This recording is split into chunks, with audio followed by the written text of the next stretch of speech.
Damn, I kind of lucked out being born here and being able to grow up in this sense of community. And yeah, there's haters, and yeah, there's people that make your town frustrating, and there's assholes. But That's everywhere. West Virginia as a whole, dude, we ball. We ball.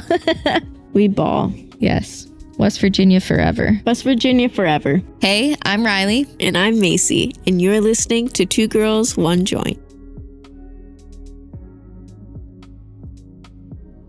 Oh, yeah, Welcome back. It's us, Macie and Riley, Two Girls, One Joint. Hey. Got the joint right here. The topic of today's discussion is, we called it West Virginia Forever. Forever. So it's a West Virginia themed discussion today, and in honor of that, we're going to be smoking some of the West Virginia good Silver Haze Moonflower joint. Grown by us, loved by us, right here in the Mountain State soil. It is a CBD joint, and it's our favorite strain we've ever grown. So we figured it would be a great pairing for an episode about our very much loved state. If Macie can get this one lit. Here we go. Smells good. Smells good. As soon as I smell that, it's like a craving hits in. That might Gonna be canoeing that a might little be a bit. sign. Yeah, probably not great. Okay, so West Virginia, you know, it's the most slept on state. Has a Simple lot as of that. misconceptions. That's It for does. sure. And we just want to be here to hash it out and bring it all to light and show you guys that it really is a place worth traveling to. And a lot of people, you know, it's slept on, obviously, but a lot of people leave it out, especially when I hear about road tripping across the United States and stuff. You know, you're hitting everywhere but here, and it's time to hit here. It's time to put it on your list. Exactly.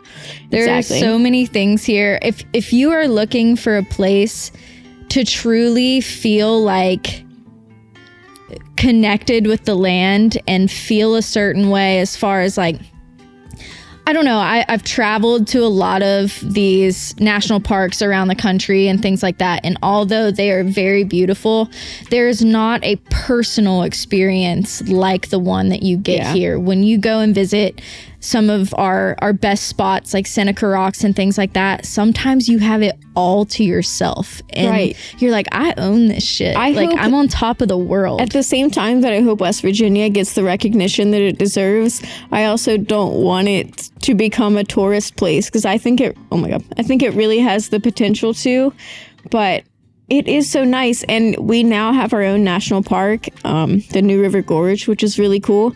More recent thing for us. And it's just, I don't know, it's just so slept on. And I want people to know that, like, so a lot of times when you go to a state and you go to the national park, you experience that national park and like all that it has to offer. But we have that, and on top of it, we have a really unique culture. And I feel like a lot of states don't have, everybody has their own culture, but ours is like, it's very underrated. it's its own. There is nothing like it. And I think there are a lot of misconceptions about who we are as people here. I mean, sometimes rightfully so, is if all you see is our legislation here sucks. Like, we do not have good decision makers here. We're also last place in a lot of things. I think we're one of the poorest states. Yeah. I think we're the lowest in education, the highest in a lot of... You done with this? I don't know. Yeah, maybe.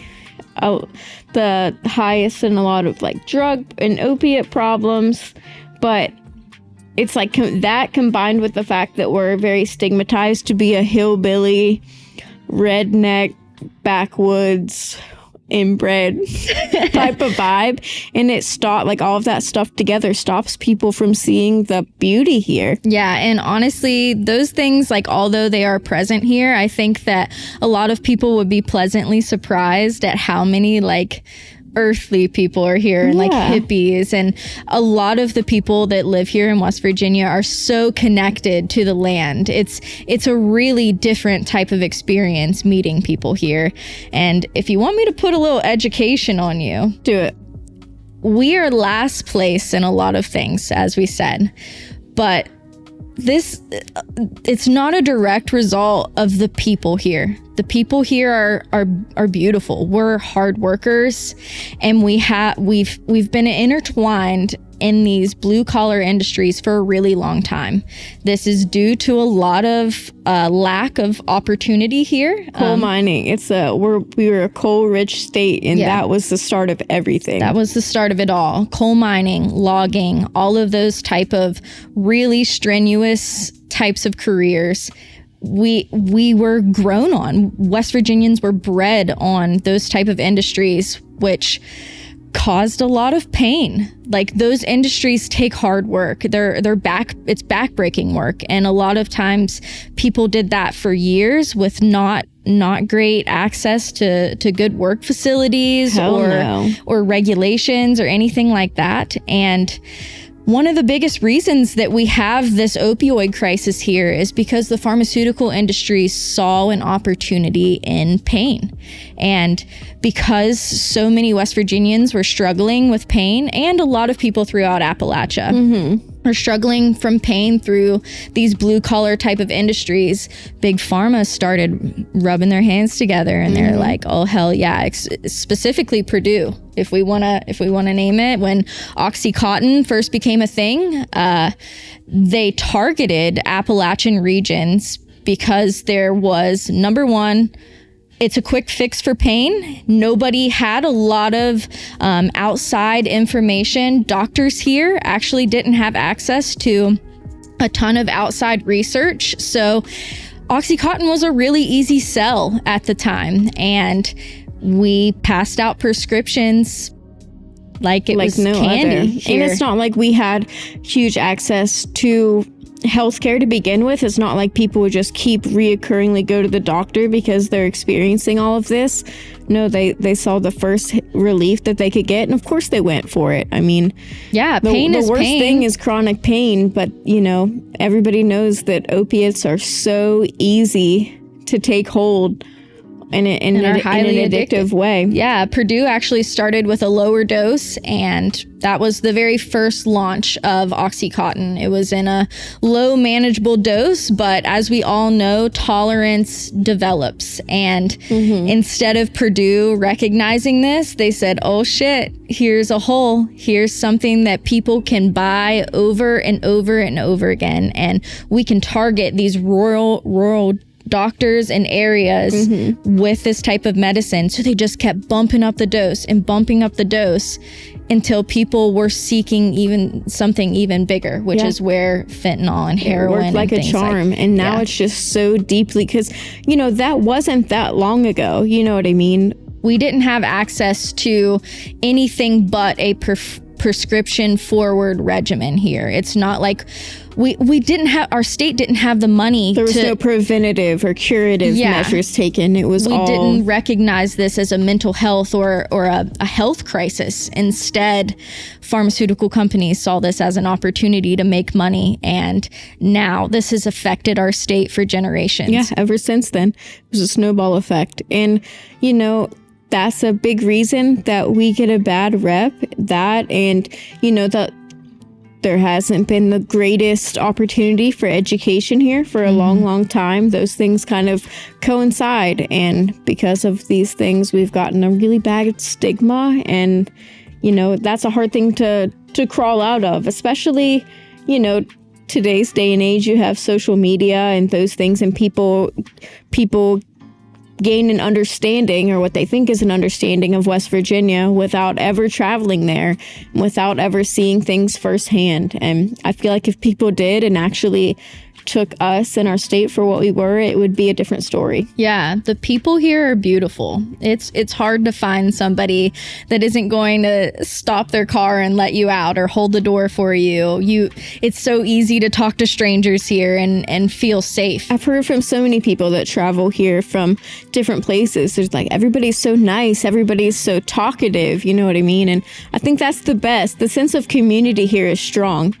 And I think that the sense of community is something that may have branched from us being made up of small towns and made up from people that really had to rally for each other, provide for each other, you know, hold asylum for each other. And even though those seemed like bad things at the time and struggles at the time, I think that it built our culture and made it what it is. Yeah, and there's a certain patriotism here as far as when people live in West Virginia, we go hard for West Virginia. Yeah, and I think that's such a cool thing. Virginians. It's almost like a brotherhood. It's like, I don't know, it's the best. It's like you're in a bar out of state and you hear Country Roads come on and it fucking put a tear in your eye. Yeah, dude. I will shed a tear, actually. It's the best thing in the world. Yeah, and growing up in a small town is such a really special experience. I actually married somebody that's from Orlando, and comparing stories is such an interesting thing to me because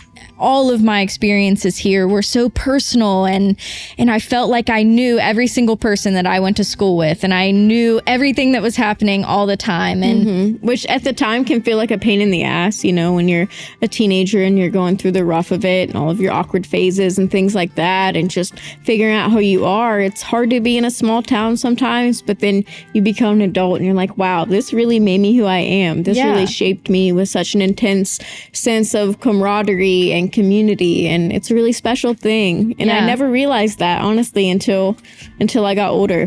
It's the coolest. Yeah, my whole life, I think it's natural for people in West Virginia. You know, when you're growing up, you see all of the stigma and you see all the bad news, and all you want is out. All I wanted was out. And sometimes I still do. Sometimes I get very frustrated with our political atmosphere here in the state. However, as an adult, I've been able to kind of see right through it and know that the people here are not a representation of our laws and the state of our economic state. You know, there's so much more to a community than money and jobs and e-com. Absolutely. There's friendship and camaraderie, and here you can get a flat tire and within 5 minutes a random stranger is going to pull over and make sure you're okay. Right, exactly. Yeah, that's such a good way to put it. Or you can be in a different place and you see someone that has a mountaineer hat on and you're like instantly friends, and you're instantly talking and joking and asking each other where you're from, and you're like, oh, you know, I'm only like 40 minutes away from you, that sort of thing. It's just, I don't know. There's something special about West Virginia, and the people that's just scratching the surface. I mean, I think that's the best part of West Virginia. I love the people here. I love the sense of friendship, unspoken friendship that happens, but not to mention it's literally beautiful here. And that's another thing I realized when I became an adult is I have spent my whole life, my whole 25 years traveling around the state and seeing different things. And as a kid, it's so normal to you. Like you cross the New River Gorge and you just kind of looking out the window, like, you know, but damn, it's really, really cool. And I think that it just became so normalized to me growing up that I never really took the time to realize and look out the window and think, wow, literally this looks like it could be on the cover of Nat Geo. Like, this is...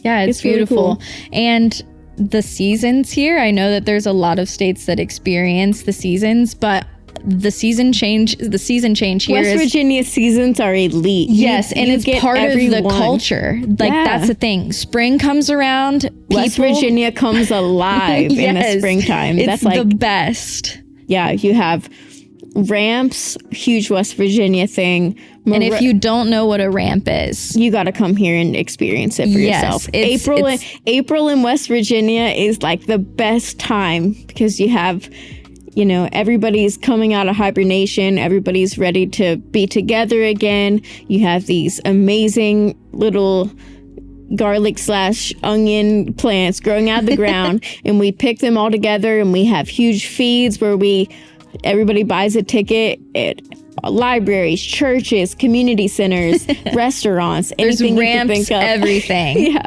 And it's banging. They're so good. Yeah, that's, again, scratching the surface. Yes, but morels, mushroom hunting. Lots of forageable things. Again, very connected with the land here. Right. It's such an interesting thing to be a part of and show people that come here. Mushroom hunting is such a fun thing. It's like an all natural scavenger hunt. Exactly. But you have spring, totally elite. And then you have summer, which we experience the heights of summer. It gets to the 90s here. You know what I mean? Especially in the past few years. The agriculture here is insanely rich. So there's farmers markets out the ass, and just everywhere you go, there's homemade salsas and homemade this, that, and the other, and everybody's selling eggs. Everybody's, I just think it's the best. Yeah, lots of access to farm fresh materials here, which is really awesome. And if you like that kind of stuff, dude, this is the place, because it's just everywhere. Yes, accessible. And summertime too, you've got so many different fairs and festivals around the state. Oh my gosh, pretty much year round. Fairs and festivals is another huge West Virginia flex. Like, it's kind of nuts. We have, I don't know if other states are like that, but ours are very outdoors based, I want to say. And niched. There's like some weird maple stuff. syrup festival, and then there's like the buckwheat festival, buckwheat festival, that sort of thing. And it's just so cool. Like, we have a place here called Spruce Knob. If you know, you know. And I was driving there one day, and I passed this sign that's like kite festival, and I pull in, and it's just a field of people flying these giant kites, and everybody's laughing, everybody's eating chili dogs. I'm like, this is what it's all about. This is what it's about. And I wish that our legislators were forward thinkers, because we have an opportunity here. Like, although I want to keep the space completely to myself, like it's like I want to gatekeep West Virginia. Yeah, same. They have an opportunity here to turn this into a tourism industry. Our outdoor rec is peak. It's peak here. There's always something different to see and experience, and the fact that we haven't gotten on the map for that. Like the Colorado of the East. Yeah, like it's a disappointment for the people in charge to not be focusing on this. What an opportunity, and what a sustainable opportunity. We don't have to be using these non-renewable resources. We don't have to be flooding money into things that they just exist here. Yeah, we can just invite people here and make it make it nice, make it a accessible, easy thing to access. But we're just not there yet, and I'm not really sure where that is. Like, why that's happening. Part of me, I used to think that like the olds just needed to die, like the olds that are in power here just been around too long and are too stuck in their ways, and they needed to die. But I feel like it might be deeper than that, unfortunately. I know. I don't know what that's about. Like, we watched the legislative session really close because of Moonflower, just to make sure we don't need to go advocate for anything, or nothing's threatening our business, which is always on the table for us. Yes, literally the hardest state, dude, to have two cannabis businesses in. So. Yeah, so it's tough, but our legislative session this year has just been so extreme, and I'm like, I actually know people our age that are legislators now, and I'm like, damn, maybe we are just fucked. And that kind of thing delegitimizes us too, because people from out of state read these news headlines that are extreme, like West Virginia, somebody, West Virginia delegate brings forth law to do this, and that. And everybody's like, what the hell is going on in West Virginia? Yeah, renaming Spruce Knob to Trump Mountain. Renaming Spruce Knob to Trump Mountain. Like, get a fucking grip. And I don't want people to think that, like, that's how we are here. Because no West Virginian that I've ever talked to, that I could ever wrap my head around, everyone that I know from here would want to do something like that. Yeah. But then people from out of state... Except for the people that introduced the bill. Yeah, well, yeah. Which unfortunately... Whoever that fucking loser was. 2 young people our age backed that. So stupid. Yeah, I can't believe it. And that's just what it, like, not just because it's Trump Mountain. They could say rename Spruce Knob to... fucking Cosmic Brownie Mountain, and I would still be like, we're focusing on the wrong shit. Yeah, there's so much I was more just that we thinking could be about doing. cosmic brownies. Yum. But yeah, Love a cosmic brownie. yeah, that's neither here nor there. Yeah. But yeah, super frustrating. We just need a wake up in our legislature. We need a change, and I don't know what's going to do it because, you know, you can advocate and we can talk on our podcast all we want. Riley and I are going to the Capitol in a couple of days to advocate for the hemp industry, but sometimes, and I know that you viewers feel the same way, but our voices just feel so small. Yeah. In the grand scheme of things. Yeah. But The most frustrating thing about our political atmosphere here is the fact that so many West Virginians feel so against the things that they're doing, and there are representatives and they're only representing their personal agendas, but we're the ones that keep electing them. So I don't know. I think what's happening. The thing that we can do is stay here. I think a big thing with West Virginia is people grow up and they get so frustrated with our political climate that they're like, I'm out, I'm done. And sometimes I want to do that. I get it. And they move. But I think that something impactful that you can do that, you know, really adds up in the long run is staying here. Which is a hard thing to say, but West Virginia, we need more people that love the state and believe in the state to hang around and not just give up out of frustration. I mean, you have me and Riley, who had this huge idea for Moonflower. We were so excited. We had all of our ducks in a row. And we were like, should we start this in a place that makes sense? And we decided to stay in Buchanan, West Virginia, purely because, not because we wanted to stay in our hometown, but purely because we believe in West Virginia and we want that growth. And how can we bitch and complain about the lack of growth if we don't do anything about it? If we're not allowing it to grow. So yeah, it's so interesting that we've heard through the grapevine, small town, you hear everything, right? that city council members were talking about Moonflower not being able to succeed, or they're like, oh yeah, that'll be closed down that'll soon. Be a quick come and go type of business. Yeah, and it's but that here we are. And I want to be like, you guys are adults. Why would you not be rooting on these new ideas and these new ways to bring things into our town? Yeah, I do think that it is a more older demographic portion of things, but I don't know what else we can do. I don't know what else we can do. Just have to compromise and listen to each other and not just stay so closed and reserved in one way or the other, you know? We have to be able to work together and that sort of thing. And it's hard, but I think the one thing that, legislation aside, politics aside, social issues aside, West Virginia is a beautiful state, and we're rich in,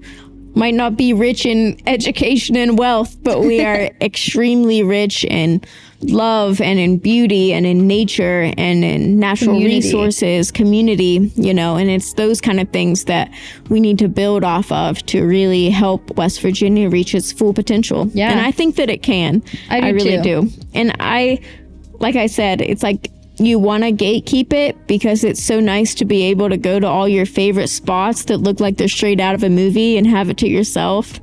But I just want... That's the best. I just want more people to experience what we have to offer here. I wish more people would travel here and actually give us the benefit of the doubt. You know what I mean? You never hear somebody being like, vacation, West Virginia. Yeah. West Virginia, here I come. You know what I mean? We're the type of state that you pass through to get to Florida, or you pass through to get to New York City. It's never someone coming here to experience it. And I'm like, what the hell? Yeah, if you are coming here, my top day that I would recommend is you book a cabin at Harmon's Cabins. They've got these cutie little cabins right on the river. You can go swimming in a swimming hole.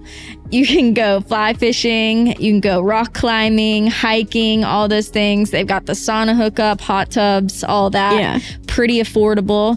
And that is also close to Seneca Rocks, which you could hit up one day. Or you can go to Canaan Valley, which is ski and snowboarding destination, along with mountain biking, hiking, golfing, lots of cute little coffee shops, pizza, all the everything. And you could make such a it's such like a secluded and peaceful and calm type of trip. Wow, you're getting that enrichment from the outdoors. That's my number one itinerary. If you like hiking, good Lord. Well, my ideal West Virginia trip, like I said earlier, come in April. April or May. That's when foraging's at its peak and everybody's ready to be back out in the community and be active after our long, shitty winters, because the winters do kind of suck here if you're not a skier or a snowboarder. But yeah, and going into the southern part of the state around like Fayetteville, Summersville, it's the best. And you have all of these craft breweries, and you have endless hikes and little mom and pop shops and little bookstores. And honestly, that would be my biggest recommendation traveling to West Virginia, is think like a local, you know, don't just like go to those little diners, go to the little hole in the walls type of restaurants, look up the farmers markets, look up the little, you know, fairs and festivals, that sort of thing. Don't drive here, go ski at Snowshoe, and then eat Applebee's and fucking leave, dude. You got to get in there. There's so much more. Yeah, there's so much more.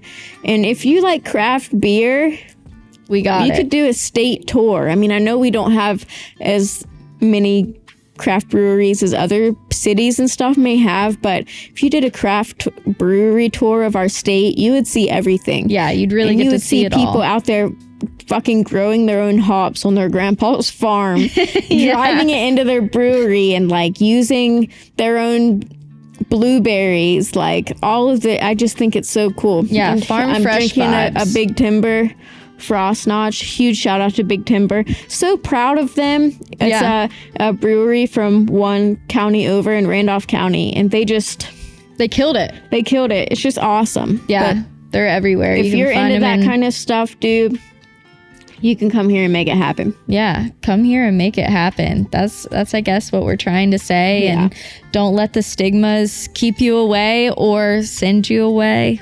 Yeah, and if you're listening, you were born and raised here, I hope that you're able to step back and also realize, like, wow, even though I'm so frustrated with my home state because we can't fucking get anything done because nobody's listening and nobody's acting out of West Virginia's benefit that's in power, I hope you're still able to step back and realize, like, damn, I kind of lucked out being born here and being able to grow up in this sense of community. And yeah, there's haters, and yeah, there's people that make your town frustrating, and there's assholes, but West Virginia as a whole, dude, we ball. We ball. Yes. West Virginia forever. West Virginia forever. Please come and experience our state. And if you have any questions, hit us up. MacieQueen@gmail.com, dude. Let it rip. Let it rip. Anyways, 304 for life. 304.